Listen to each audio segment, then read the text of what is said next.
नल्हार कक्षा 7 के लिए हिंदी की पाठ्य पुस्तक में आज पाठ 5 पर एक ऐसी कहानी जो हमें शुरुआत में ही कहती है, अरे हम भी तो बीमार हो जाते हैं, अपने आप आ जाता है।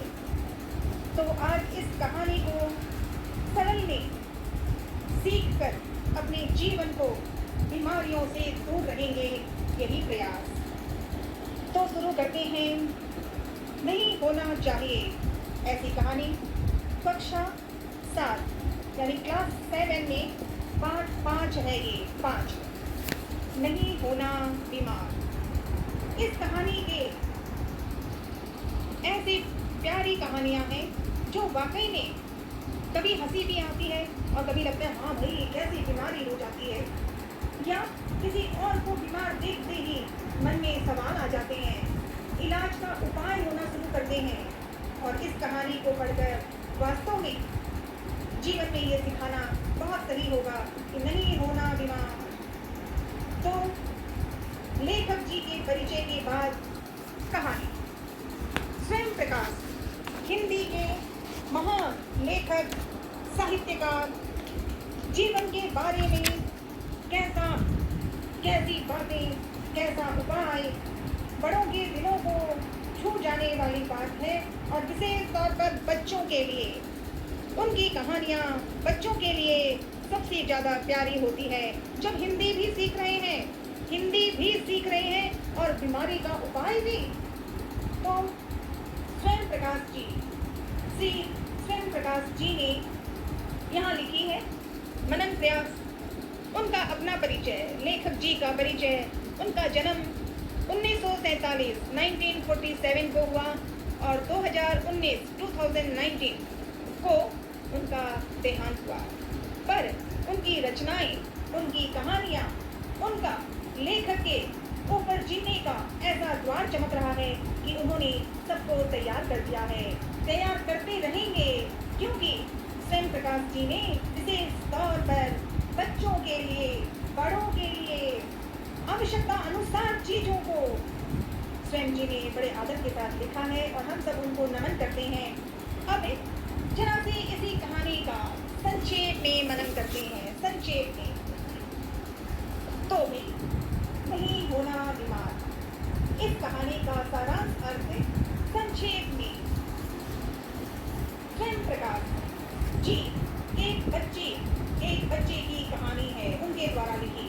लेखक जी ने जो अपने इस कहानी को लिखी है, वो कहानी एक बच्चे की कहानी है जो स्कूल न जाने और होमवर्क से बचने के लिए झूठा बीमार, मतलब नौटंकी बीमार होने का नाटक करता है, दिखावटी पढ़ाई से बचने के लिए, या फिर कुछ गृह कार्य हो, होमवर्क अगर दिया हुआ है और नहीं हो रहा तो भी बीमारी, मेरा पेट दुख रहा है, मुझे भूख नहीं लग रही, मुझे कुछ है। बच्चे ऐसे बहाने करते हैं। तो इस तरह की कहानियाँ पुनः प्रयास करेंगे कि झूठा बीमार होने का नाटक करता है, लेकिन बाद में भूखे रहने और अकेलेपन के कारण पछताता भी है। ऐसी कहानी इतनी प्यारी। कहानी का सरल अर्थ मुख्य तौर पे बीमार होने का की गलतफहमी, बीमार हो या नाटक हो या वास्तव में बीमार हो जाए। तो बच्चे ने एक बार अपने पड़ोसी सुधाकर काका को अस्पताल में देखा था। वहाँ का शांत कमरा, आराम और मिलने वाली खीर देखकर उसे लगा कि बीमार होना बहुत मजेदार काम है, ऐसे बच्चे ने सोचा।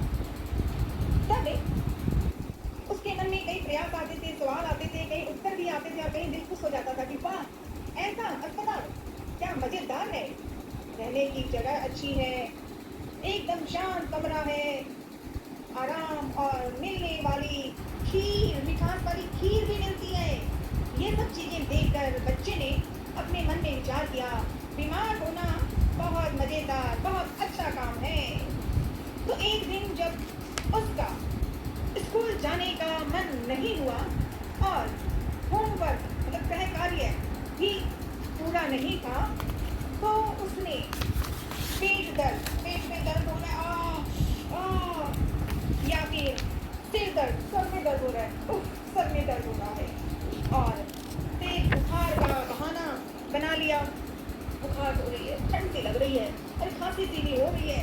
ऐसे बहाने बच्चे विशेष तौर पे ऐसा कर लेते हैं, जबकि बच्चों को सबसे ज़्यादा प्यारा है विद्यालय, पढ़ाई, लेकिन उससे भी इम्पोर्टेंट है दोस्ती। पर बीच बीच में बच्चों की बीमारियां तो होती ही है भाई।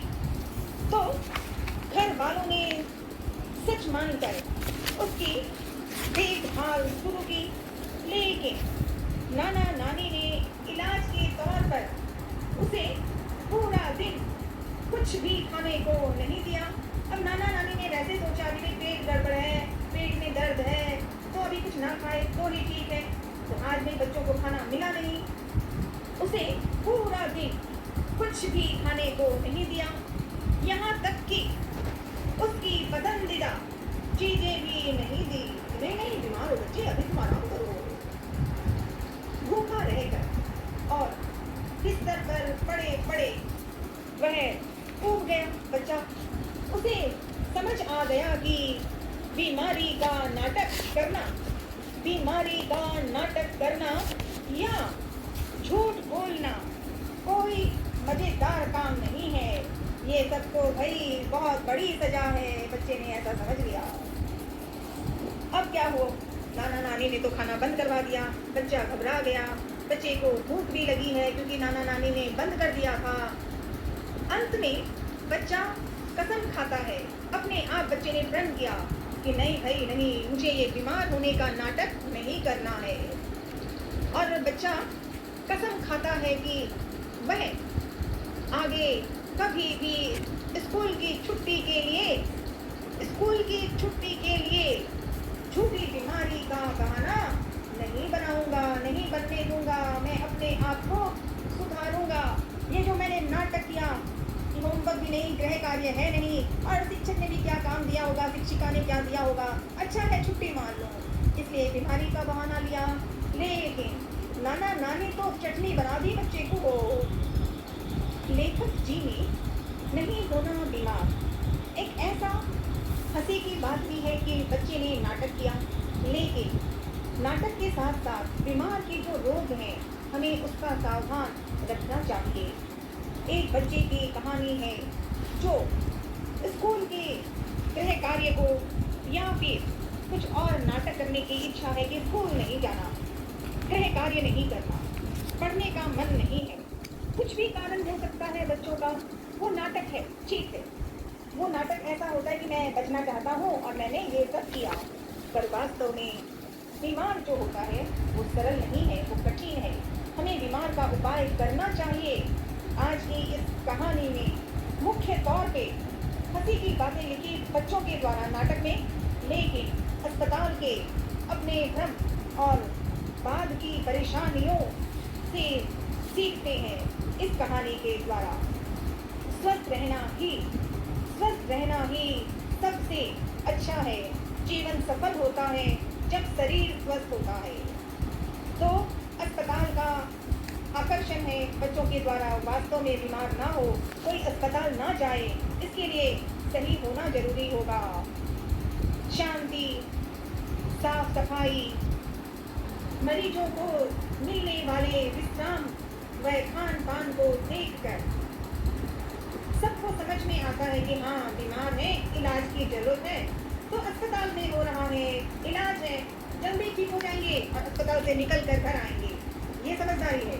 परीक्षा में बचने के लिए, नाटक के लिए अस्पताल या बीमार का नाम ना हो, ये कहना जा रहे हैं। इसमें बीमार होने का नाटक जब समझ में आया तो उस बच्चे ने अपनी गलती स्वीकार की, मना कर दिया उसने अपने आप को कि नहीं, मैं नाटक नहीं करूँगा, मैं स्कूल में पढ़ूंगा, विद्यालय जाऊंगा, अब मैं कोई नाटक नहीं करूंगा। और इसी तरह की बातों को कहते हुए जैसे एक बच्चा तैयार हो जाता है कि हाँ भाई मैंने तो गलती कर ली है, मैंने नाटक किया है, वो बच्चा जो कह रहा।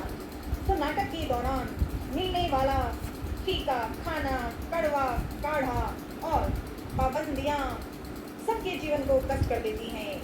एक बड़ी मुसीबत आ जाती है, इसीलिए हमें बीमारी से बचना चाहिए। क्योंकि बीमार हो तो रजाई चाहिए। ठंड के मौसम में कैसे कपड़े, मोटा कपड़ा, कंबल ये सब चाहिए। गर्मी है तो और ज़्यादा बदलाव है।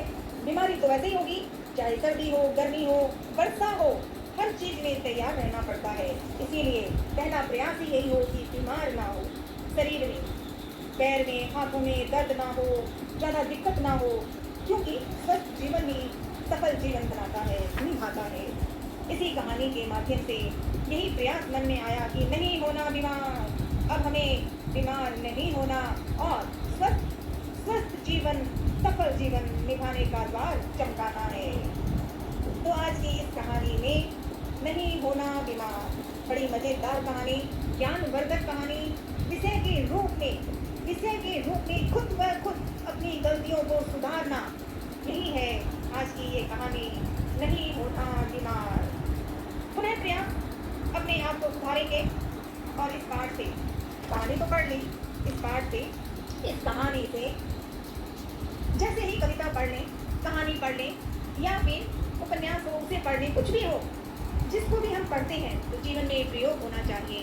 और इस बार हमने नहीं होना बीमार ये कहानी पढ़ी है। लेखक श्री स्वयं प्रकाश जी ने ये लिखी है। उनको सत सत नमन। जय हिंद।